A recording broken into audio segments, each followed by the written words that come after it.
Three Iranian pilots have reportedly been sitting in Qatari custody for 6 months. Iran just told the world about it today. On the exact same day, it announced a completed deal with Oman over the Strait of Hormuz. That timing is not a coincidence. Here is why this is not just a footnote. This is the first real prisoner of war dispute of this entire war going public. Everything so far has been about missiles, tankers, and oil. This is about actual captured people, and how a country chooses to reveal that says a lot about its negotiating position.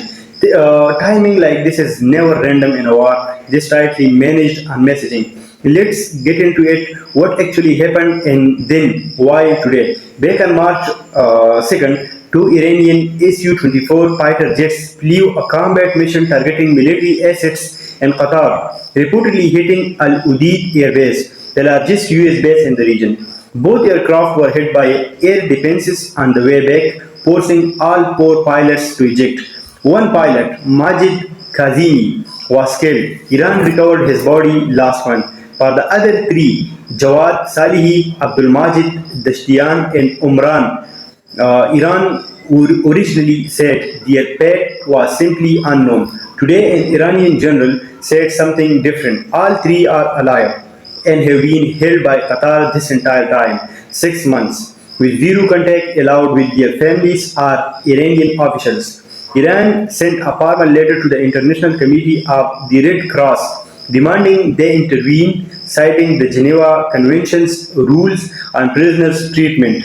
Qatar has not responded to any of this yet. So right now, this is entirely Iran's version of events. A serious claim, but a one-sided one until Doha says something. Here is the part I think actually explains the timing. On the exact same day, Iran's foreign ministry announced it had finalized a maritime navigation agreement with Oman over the Strait of Hormuz, something I have been tracking with you for weeks. Two major announcements, one day, both about pressure points with Gulf states. My read: Iran just showed strength and grievance on the same day on purpose. The Hormuz deal says, we are making progress, we are reasonable. The pilot announcement says, and don't forget, we still have real leverage and real grievances against your allies. That's a classic negotiating combination. Carrot and stick, released together for maximum effect. There is also a simpler read worth considering. Iran said the pilot's fate was unknown for months. If Qatar really has been holding them the whole time, Iran either genuinely didn't know or chose not to say so publicly until now for its own reasons. Either explanation tells you something about how tightly Iran controls its own wartime information.